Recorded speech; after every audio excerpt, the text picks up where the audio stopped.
Bonjour tout le monde, vendredi 25 avril, 28e jour de marche. Aujourd'hui, vous allez travailler un petit peu, interrogation écrite. On va faire un quiz sur les personnages de Bretagne. Depuis ma plus tendre enfance, je suis ébloui, émerveillé et même envoûté par la Bretagne. En partant du Mont Saint-Michel, je parcours à pied, en plusieurs parties, les 2000 km du sentier des Douaniers jusqu'à Saint-Nazaire, parfois accompagné de Françoise. Je vous emmène découvrir le pays des Bigoudènes et des Corrigans, avec l'envie de partager avec vous au quotidien cet armorique millénaire.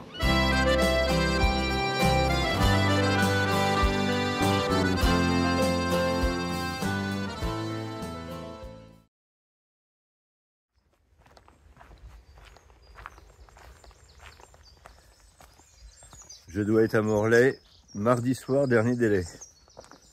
Parce que j'ai mes anciens voisins, que j'aime beaucoup, qui m'ont invité. Mais ils s'en vont mercredi. Alors j'ai fait mon petit calcul. D'où j'étais hier de Île-Grande, jusque là où j'habite à Morlaix, il y a 100 km qu'à faire en 6 jours. Ce qui fait 17 km par jour. Hier, j'en ai fait presque 18 et renouveler ça pendant 6 jours, j'en suis capable, mais ça risque de pas être du plaisir. Alors, il faut que j'écourte un petit peu. Au lieu de longer le Légué, suivre la côte ensuite, c'est-à-dire suivre carrément le GR, et ce qui ferait presque 22 km, je vais couper. Le Légué, c'est le petit fleuve qui passe par Lannion. Je disais donc que je vais couper, et en coupant ça va faire à peu près 15,4 km. En plus de ça, j'ai repéré un camping chez l'habitant. C'est quelqu'un qui prête son terrain. Il a aménagé ça pour les cyclistes, pour les randonneurs, donc je pense aller camper là-bas ce soir. Ensuite il me restera 60 km à faire en 4 jours, qui fait 15 km par jour. Là, pour moi, ça devient un peu plus raisonnable.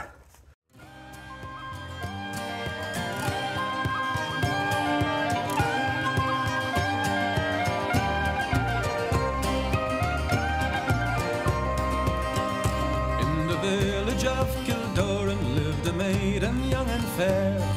Her eyes they shone like diamonds, she had long and golden hair.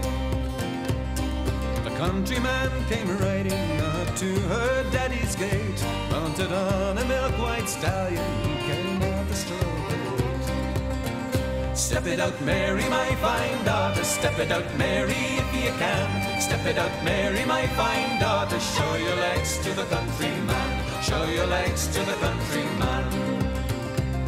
I've come to court your daughter, Mary of the golden hair. I have gold and I have silver, I have lands beyond compare. C'est le moment d'aller faire quelques petites provisions.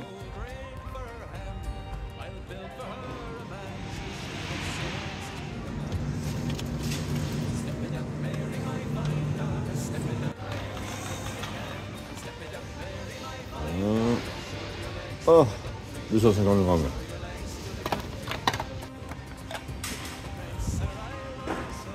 Ah, 110 grammes, c'est mieux. Parce qu'après, les provisions, il faut les porter.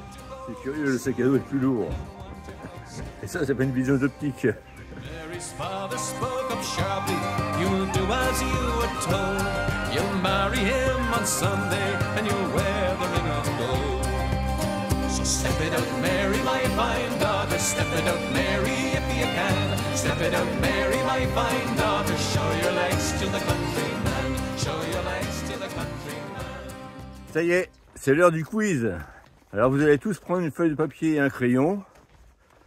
Vous allez voir défiler les personnages, connus bien sûr, parce que s'ils ne sont pas connus, personne ne va trouver, c'est pas la peine de jouer. Dès que vous voyez le personnage apparaître, le chronomètre est enclenché et vous avez 10 secondes pour trouver. Au bout des 10 secondes, une sonnerie retentit. Bon, vous finissez d'écrire le nom auquel vous pensez et vous voyez apparaître la réponse. Vous avez 10 personnages à trouver Bon, vous êtes prêts? Ah non, là-bas, je vois, il y en a un qui... Ah bah, c'est toujours le même. Bon, Gaëtan, on t'attend, hein. On n'est pas venu ici pour t'attendre, mais pour jouer. Allez, c'est parti!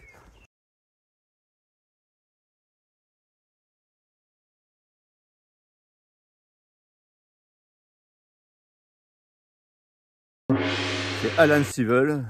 C'est lui qui a fait redécouvrir, ou plutôt renaître, la harpe celtique bretonne. Dans les années 60, ça a été le premier chanteur breton professionnel à chanter principalement avec la langue bretonne. La chanson la plus connue d'Alan Stivell, c'est Trimartelaude, qui veut dire trois matelots. Alors c'est pas lui qui l'a inventé, mais c'est lui qui l'a fait connaître grâce à sa façon de chanter, son interprétation et puis ses arrangements musicaux. Sinon, Trimartelaude, c'est un chant traditionnel qui a été créé au 19e siècle par un marin pêcheur breton.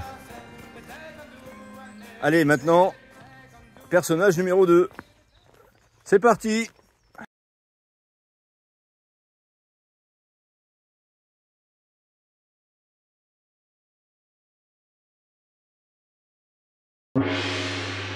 Anne de Bretagne. Alors Anne de Bretagne a été duchesse et 2 fois reine de France. Elle est morte à 36 ans. Elle est née en 1477 et elle est morte en 1514. Allez, maintenant, le numéro 3.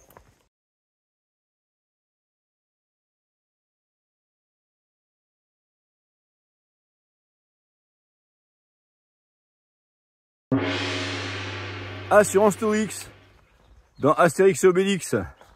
Alors c'est lui qui a une façon de chanter épouvantable. Souvent, quand il se met à chanter, il déclenche des pluies diluviennes et puis la fuite des animaux. Allez, le numéro 4.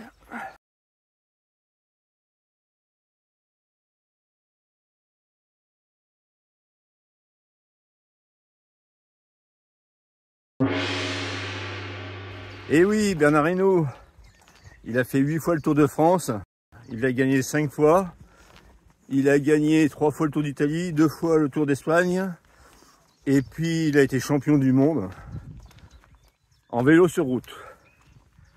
Allez, personnage numéro 5.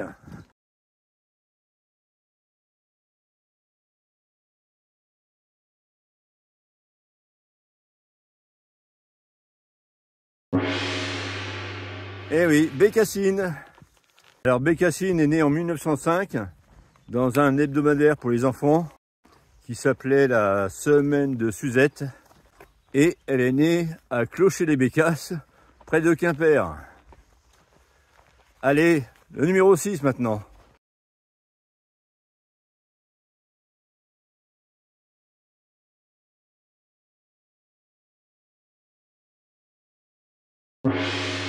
Jean Rochefort, c'est un acteur comique français.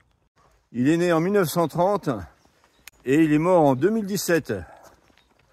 Donc, ah oui, ça fait déjà 8 ans qu'il est mort, le petit Jeannot. Il avait une maison à Saint-Lunaire, sur la côte d'Émeraude, une maison secondaire. Et après, il a acheté une maison à Saint-Briac, qui est à côté de Saint-Lunaire. Allez, le numéro 7.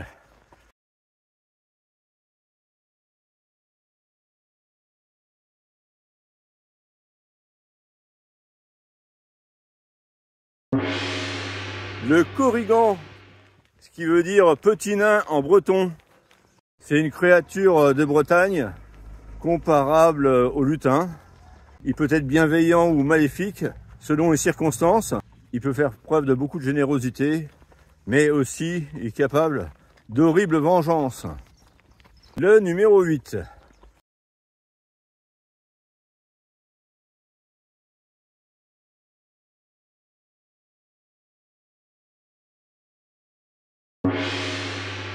Merlin l'Enchanteur. Alors c'est un personnage légendaire, capable de métamorphose, c'est un prophète, c'est un magicien. Il est capable de commander les arbres, la nature, les animaux. Il est aussi indissociable de la légende d'Arthur, des chevaliers de la table ronde et de la célèbre épée d'Excalibur. Allez, la numéro 9 maintenant. Non mais... Ah, c'est toujours le même, hein. On ne copie pas sur sa voisine chinoise. Ah oui, je l'ai pas dit, mais c'est évident quand même. Allez, la numéro 9.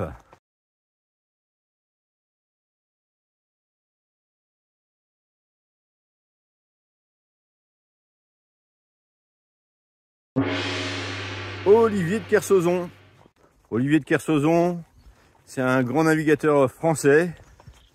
Il a battu le record du Tour du Monde en solitaire. C'est aussi quelqu'un qui est connu à l'émission Les Grosses Têtes de Philippe Bouvard. Et c'est aussi un écrivain. Allez, le dernier, le numéro 10.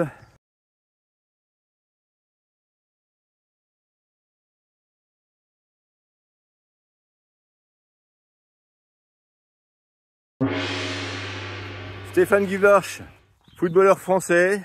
Il a fait partie de l'équipe de France de 98 qui a gagné la Coupe du Monde. C'était à cette époque-là un joueur d'Auxerre. Et je crois même qu'il a été meilleur buteur du championnat de France à ce moment-là. Et bien voilà, c'était pas sorcier. Bon, maintenant vous faites le total des points. Vous m'envoyez un petit message dans les commentaires YouTube avec votre prénom et votre score. Et si possible, votre ville et votre département. Oh là là, punaise, j'y crois pas. Comment c'est possible ça?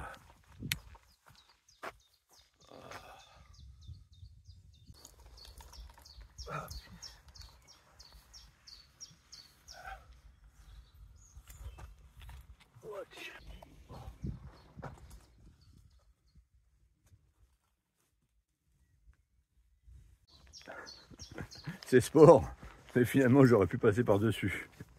Oh, la deuxième, la première non, je pouvais pas.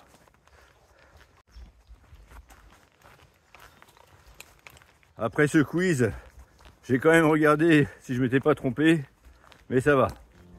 Je suis sur le bon chemin.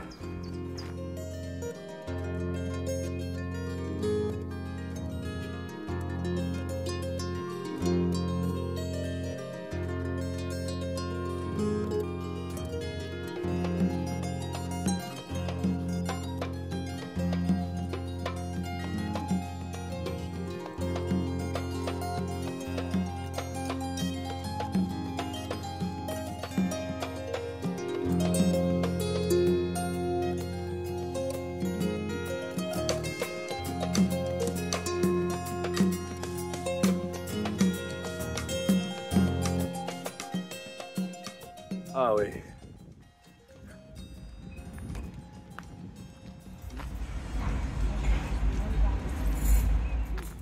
C'est reparti. Alors plus pour longtemps puisque j'ai à peine 1 kilomètre à faire. Ah, il y a une lumière, des couleurs magnifiques.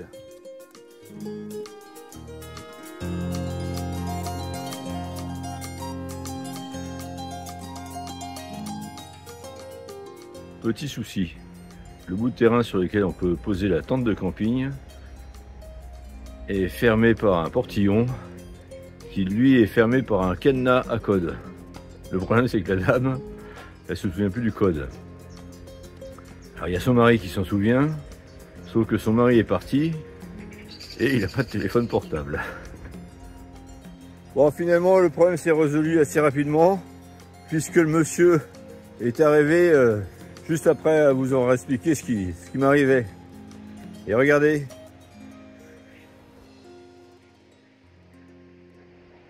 Quand même pas mal, hein? Et face à la mer. Il ne me reste plus qu'à vous souhaiter une bonne soirée. Et puis aussi un bon week-end, puisque c'est le week-end. Alors, bonne soirée et puis bon week-end. À demain.